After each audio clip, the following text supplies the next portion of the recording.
The orc force is growing in strength, ladies and gentlemen. Paizo's Open RPG Alliance grows stronger every day, according to this article from Gizmodo, and apparently it's up to over 1,500 um, companies that have joined forces with Paizo to help create a safe harbor for tabletop fans. This is an announcement yesterday, which we're going to read through their press announcement here in a couple of minutes.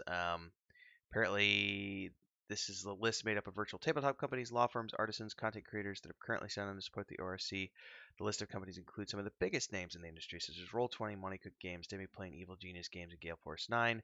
All hope to help establish the third-party safe harbor in order to encourage innovation and collaboration in the tabletop gaming space. It's worth noting, according to this article, that Lisa Stephen, Paizo's owner, and Jim Butler, Paizo's president, both worked for Wizards of the Coast during the time when Dungeons & Dragons issued their first OGL in 2000.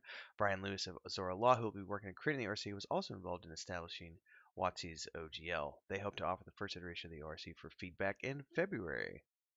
Um, this is against Wizards of the Coast, who is currently trying to rush through their OGL 1.2 language now, which we're going to be talking about in greater detail in Sunday's live stream. I just feel at this point, it looks to me like the folks who are coming together for the ORC are willing to take the time, and you know, we'll get feedback, we'll get something out, some language to everybody in February. Whereas Wizards is just like rush, rush, rush, rush, new iteration, new iteration, iteration, which they kind of have to at this point because they kind of pissed away all their goodwill with the leaked draft, and so now they're trying to gain it back, and it's not going well because every day we see more and more content creators wanting to join the orc team, um, yours truly included. We're sort of waiting to see what the final language is going to be like, but at the moment, we made our world completely license free. There's no license associated with it. It's a system agnostic source book at this point in time. Um, and you don't have to have a license to publish, but it does help if you want to get within a broader scope of works to help in terms of reach. So we're interested in the ORC and what it's going to bring to the table.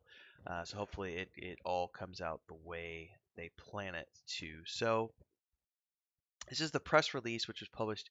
Yes, no, I guess this was published on the 19th. I'm saying yesterday. This is the 21st, and I guess this was published yesterday. Okay. So anyway, I'm a couple days behind in this because I've been busy with other stuff. In any case, their press release over at Paizo says, over the course of the last week, more than 1,500 tabletop RPG publishers from household names going back to the dawn of the hobby to single proprietors just starting out with their first digital release, which I'm in that camp with my brother and my wife, have joined together to pledge their support for the development of a universal, system-neutral open license that provides a legal safe harbor for sharing rule mechanics, encourages innovation and collaboration in the tabletop gaming space. The alliance has gathered and work has begun. It would take too long to list all the companies behind the ORC license effort, but we thought you might be interested to see a few of the organizations already pledged towards this common goal. We are honored to be allied with them, as well as with the equally important participating publishers, too numerous to list here. Each is crucial to the effort's success. The list below is but a representative sample of participating publishers from a huge variety of market segments with a huge variety of perspectives, but we all agree on one thing: we are all in this together. They have a pretty big list here assembled. I am going to just briefly go through this. Alchemy RPG, Arcane Minis, Atlas Games, Autark, Azora Law, Black Book Editions, Bombshell Miniatures, BRW Games, KSCM, Saiyan Peku, Demiplane, DM Dave, DM Lair, Elderbrain, DM Dave has branded GM Dave, Ian Publishing, Epic Miniatures, Evil Genius, Expeditious Retreat, Fantasy Grounds, awesome. I love Fantasy Grounds. Fat Dragon Games, Forgotten Adventures, Foundry VTT, another great VTT program. Free RPG Day, Frog Cod, Gale Force 9, Game on Tabletop, Giochi Unity, Goodman Games, Green Ronin, Griffin's Saddlebag, Iron GM Games, No Direction, Cold Press, Lazy Wolf Studios, Legendary Games, Lone Wolf Development, Loot Tavern, Lewis Portier, Junior Designs, Mad Cartographer, Minotaur Games, One Goose Publishing, Monkey DM, Monty Cook Games, Empty Black, Necromancer Games, Nord Games, Open Gaming, Paizo, Paradigm, Paradigm, I always forget how to pronounce that word. Whatever. Pelgrane Press, Pinnacle Entertainment, Raging Swan, Rogue Games, Rogue Genius Games, Roll20, Roll for Combat, Sly Flowers, Tom Cartos, Troll Lord Games, Ulysses Spiel. you'll be hearing a lot more from us in the days to come. Did I miss anything else with their blog? Because I hadn't checked in and I haven't checked my email. Chris and I have been dealing with kitty cats. ORC Alliance grows. Call to volunteer. Celebrate opening game with Pathfinder. No, I already got that one because I already got the Lost Ones game. So that was just it. That was the announcement on the Orc Alliance growing to 1,500 members and their logo. I mean, honestly, at this point, I feel like Wizards has pushed away every single potential ally they had in the third-party publishing space.